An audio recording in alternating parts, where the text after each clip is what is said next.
I'm Mark Zandhusen. I'm the Clinical Operations Captain for the Bonner County EMS system. So far you've seen many aspects of how we provide EMS to the citizens of Bonner County through the collaborative efforts of our system partners. Through those efforts, we've become a leader in the provision of rural and wilderness EMS. However, not everything is an emergency. Sometimes people just call 911 because that's all they know. When we respond to a 911 call, it's not because it's an actual emergency that needs to be transported to the hospital. It's more of a call for help. Fire departments for years, they've been around since the 1800s, they fought fires. They realized early on that prevention is the key to a healthier community. So they went out and did a lot of preventative services so that there are fewer fires now that they're responding on and more of the preventative type things that they're doing because of the technology and the fire prevention techniques and education that they do. There are less house fires, thereby saving more lives. We want to do the same thing with emergency services.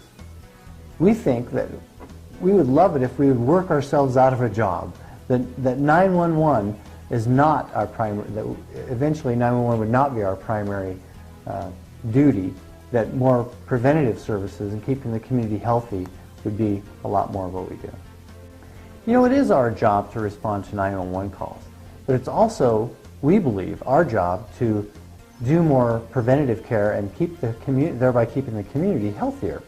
There are a lot of healthcare gaps that were identified that when we did our 2012 healthcare analysis of the county, and there are a lot of gaps in there that can be met by EMTs and paramedics.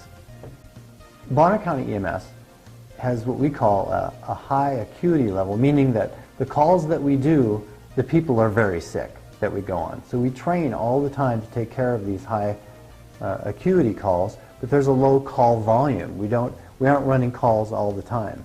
One call may take us 4 or 5 hours, but we're not running calls 24 hours a day. So there is some time in there where we're doing training and other things where we would be able to go out and visit these patients. We have a scope of practice that is set by our medical director and the Physicians Commission of the state of Idaho. So we have a certain set of skills that we can utilize, and the community paramedic doesn't really expand on any of those skills, but they are the eyes and ears of the physician out in the field.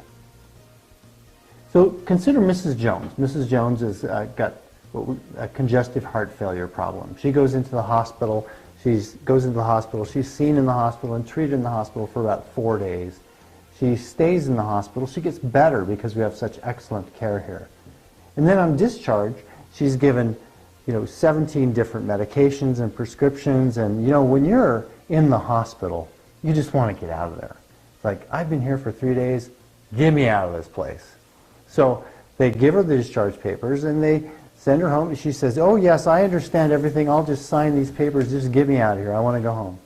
So she goes home, and then when she goes home, she has this nice diet that the dietitian has given her, and she looks at it and says, oh my gosh, goes to the cupboard and says, there's nothing but potato chips in here, there's none of these things on this diet, I just don't, so I'm just going to eat what I have, and I'm going to take these medicines. I think I kind of remember how I'm supposed to take these medicines, but I'm not sure.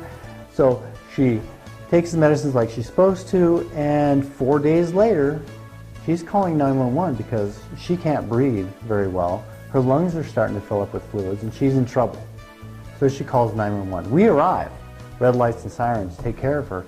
We treat her symptoms on the way to the hospital. We pack her up in the ambulance, we transport her over to the emergency room to see the physician over there. This is what we do currently.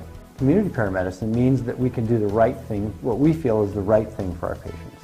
So we show up on the scene, we treat the patient symptomatically, we take care of all their symptoms, they're feeling a lot better before we're ready to go, and then we make a phone call to the emergency department, talk to the physician that's on duty, who's our medical control, we contract with for medical control, and instead of transporting that patient to the hospital, talk to in consult with the physician, make an appointment with a primary care physician the next day.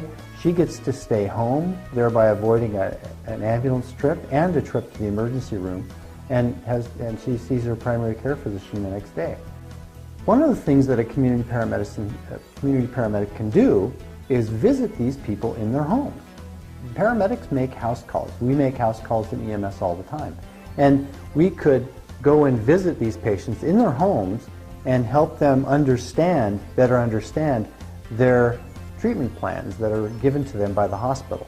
So for instance, on discharge, when the patient gets discharged, we'd like to become part of the discharge planning process at the hospital, where they are going through a process and saying, well, Mrs. Jones, you're going to go home, here's your medication, and we'd like some follow-up with you, but we see that you don't qualify for hospice, we see you don't qualify for home health, but you would qualify for a community paramedic to come and visit you and do a med reconciliation and help you understand how these medicines work and thereby keeping you out of the hospital.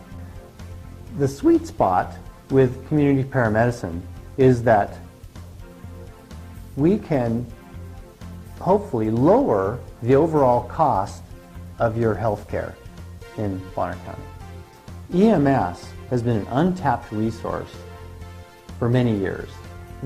Most people think that 911 is all we do. But in the background, there are many things that we can do with the time that we have to help prevent a lot of the 911 calls that we go on.